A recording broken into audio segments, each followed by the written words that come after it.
धन्यवाद sir. Mic start हुआ मेरा सर, हो गया सर। मैं प्रधानमंत्री ग्रामीण सड़क योजना के बारे में 2 मिनट बोलना चाहूँगा sir.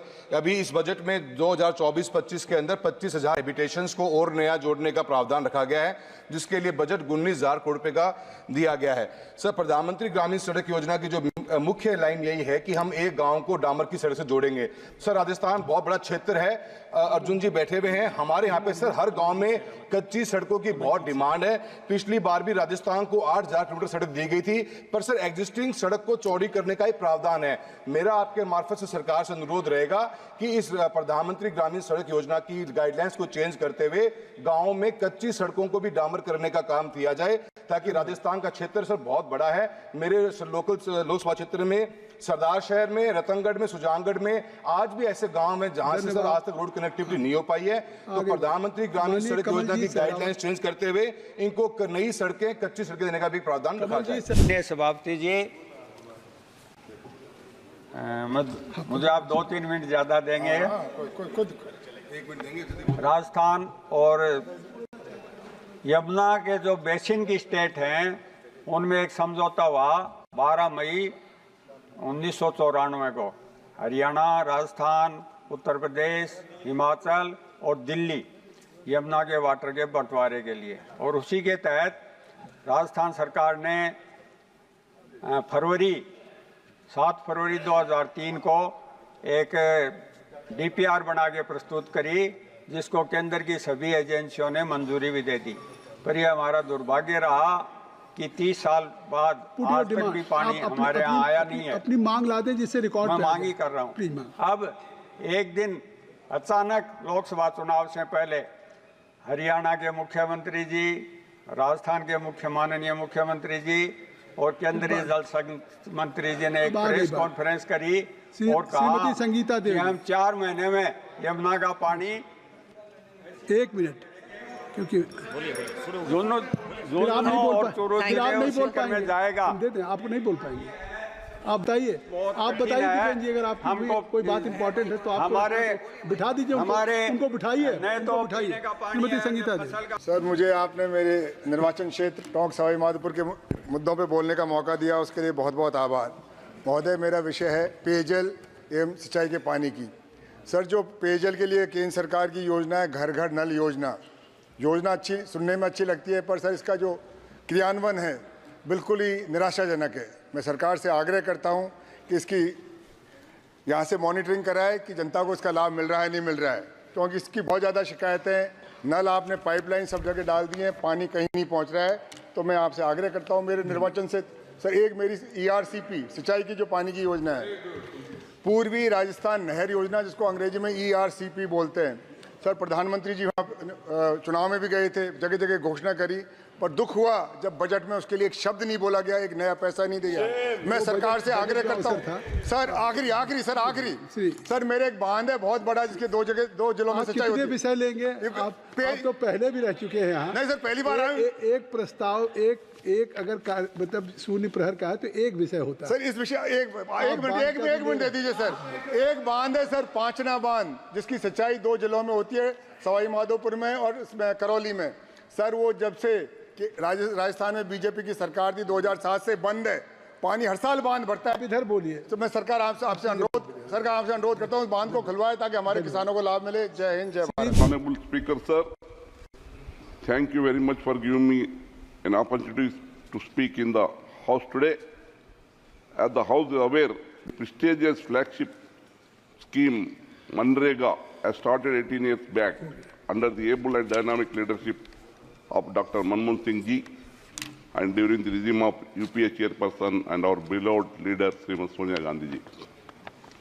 During the year 24-25, the total number of active workers working under Manrega are 59.3 lakhs in Telangana state and 13.11 crore in the country, working under Rozgar Sevak, the field assistants, who are the backbone of the scheme, and they are getting meager salary of around 10,000 only. There is need to increase it to around 35,000 only because of them, their families and with their sacrifices. The scheme has become very much successful but their financial conditions are still not improved. The total of 7,612 field assistants are working in Telangana. There is need to adopt a uniform policy to fix the workers for all the states, because of Telangana has less numbers of workers in the scheme. The center should bear the expenditure of 100% for the scheme, as states have less budget. Therefore, I request the Honorable Minister for Rural Development, through the chair, to kindly consider increase the manpower, to increase the employment opportunities under Manrega and make their services regularized by treating them as a full-time employees, as permanent workers, to provide regular and more livelihood to make it a success. Thank you, sir. Thank you so much, sir, for giving me the opportunity in the 0 hour. I rise today to draw your attention to pressing concern affecting my constituency, sir. The recent heavy rains wreaked havoc on National Highway 75, sir. Mudslides and landslide, notably in Sakleshpur Taluk in Hassan district, part of my constituency, experienced severe rainfall leading to landslides in Shiradi Ghat. Vehicles were trapped, endangering the precious lives, sir. However, the crisis extends beyond the natural calamities. National Highway 75 substandard construction has a long plagued our region, sir. This is not the first NH 75 is facing the public wrath. People here often blame the unscientific hill cutting for widening works as the reason for frequent landslide for every monsoon since 2018, sir. Astonishingly, the 45 kilometers Hassan-Marnali stretch initiated in 2017 remains incomplete. Adding to the potholes was one of the biggest nightmare for the road users, that for every monsoon, pothole emerges as the byproduct of the substandard works by the executor. Imagine, sir, a vital national highway route connecting Bangalore to Mangalore, languishingly in substandard condition. Landslide causes a reroute of traffic, stranding countless vehicles, disrupting mobility, logistics, trade, livelihood, and at the most, the human life is in danger, sir. Concluding, sir, I implore the Ministry of Road Transport and Highways, sir, to act swiftly, implement scientifically sound of hill cutting measures, prevent landslide, and ensure durable bitumen layers, sir. Thank you so much, sir. Sir, I come from South Goa, but I want to speak for the whole of Goa. You can. Today, whatever Goa is, sir, No problem. is the hard work put in by a lot of people. Among them, there is a community, the ST community, which has got Gowda, Kunmi, Vedip, Dangar, which is still to be recognized.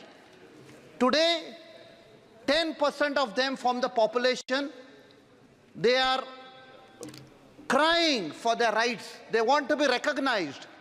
And they reached out to the central government, and in March 2024, the Honorable Prime Minister promised the community, and in a cabinet meeting in March 2024, they decided that readjustment of representation of scheduled tribes in assembly constituencies of the state of Goa Bill 2024, which has been approved in a cabinet meeting. My humble request that the bill should be introduced at the earliest and give justice to the scheduled tribe community of Goa. Thank you, sir. மாண்புமிகு பேரவைத் தலைவர் அவர்களே, எனக்கு வாய்ப்பு கொடுத்ததற்கு நன்றியை தெரிவித்துக் கொள்கின்றேன். புதுவையிலே ஒரு விலைவாசி உயர்வு என்பது அதிகமாக இருக்கின்றதுன்னு சொல்லலாம். குறிப்பாக உணவுப் பொருளுடைய விலைவாசிகள் அதிகமாக இருக்கின்றது. அதுவும் மக்கள் அதிகமாக பயன்படுத்தக்கூடிய அரிசியினுடைய விலை தாங்க முடியாத அளவிற்கு உயர்ந்திருக்கின்றது. 40 ரூபாயிலிருந்து 65 ரூபாய் என்ற அளவிற்கு ஒரு கிலோவினுடைய அரிசியினுடைய விலை உயர்ந்திருக்கின்றது. ஆனால் நம்முடைய உணவு பாதுகாப்பு சட்டத்தின் கீழாக ஒவ்வொரு நபருக்கும் 5 கிலோ அரிசியை தருகின்றோம். ஆனால் அந்த அரிசியானது நேரடி பண பரிமாற்றம் என்று சொல்லக்கூடிய அந்த திட்டத்தின் மூலமாக மக்களுக்கு வங்கியிலே செலுத்தப்படுகின்றது. ஆனால் அந்த நேரடியாக பண பரிமாற்றத்தினுடைய விலையானது 40 ரூபாய் என்று சொல்லக்கூடிய அளவிற்கு ஒரு கிலோ 200 ரூபாய் என்ற அளவிலே தான் இருக்கின்றது. ஆகவே எங்களுடைய வேண்டுகோள் என்னவென்று சொன்னால், அந்த பணத்திற்கு பதிலாக, ரூபாய்க்கு பதிலாக நேரடியாக அரிசியாக தர வேண்டும், உணவுப் பொருளாக தர வேண்டும். அதுவும் ரேஷன் கடையை திறந்து அவர்களுக்கு வேண்டிய உணவுப் பொருளை தர வேண்டும். அதற்கு மத்திய அரசாங்கம் உடனடியாக அனுமதி தர வேண்டும் என்று கேட்டுக்கொள்கின்றேன். Sir, दशकों के लोकतंत्र के हमारे अनुभव ने हमें बताया कि देश में कई ऐसे वर्ग हैं जिनको उनकी जनसंख्या के अनुपात में विधानसभाओं और लोकसभाओं में प्रतिनिधित्व नहीं मिलता। इनका ये कारण रहता है कि इनकी जनसंख्या का फैलाव होता है और बहुत कम क्षेत्र ऐसे होते हैं जिनमें केंद्रित होते हैं, बहुत कम लोकसभा विधानसभा क्षेत्र में। इसमें हरियाणा का BCA वर्ग जो एक भूमिहीन पिछड़ा वर्ग है, जो एक हुनरमंद और मेहनतकश वर्ग के रूप में जाना जाता है, जो पारंपरिक शिल्पकार, दस्तकार, कलाकार आदि जो ये वर्ग है, जिसमें जांगड़ा समाज, प्रजापति कुम्हार समाज, विश्वकर्मा समाज, पांचाल समाज, स्वर्णकार समाज, सैन समाज, कश्यप, पाली, जोगी, तेली, धोबी, ऐसे कंबोज समाज रहते हैं, इनको उतना प्रतिनिधित्व नहीं बनता। अब ये जब परिसीमन होगी, मेरी मांग है सरकार से, परिसीमन होकर जो सीट बढ़ेंगी पूरे देश में और प्रदेशों में, तो ऐसी व्यवस्था हो कि इन वर्गों की भी कुछ सीटें या तो निर्धारित की जाएं या ये सुनिश्चित किया जाए कि इनको भी विधानसभाओं और लोकसभाओं में इनकी जनसंख्या के अनुसार, जातिगत जनसंख्या के अनुसार इनको पूरा प्रतिनिधित्व मिले। धन्यवाद।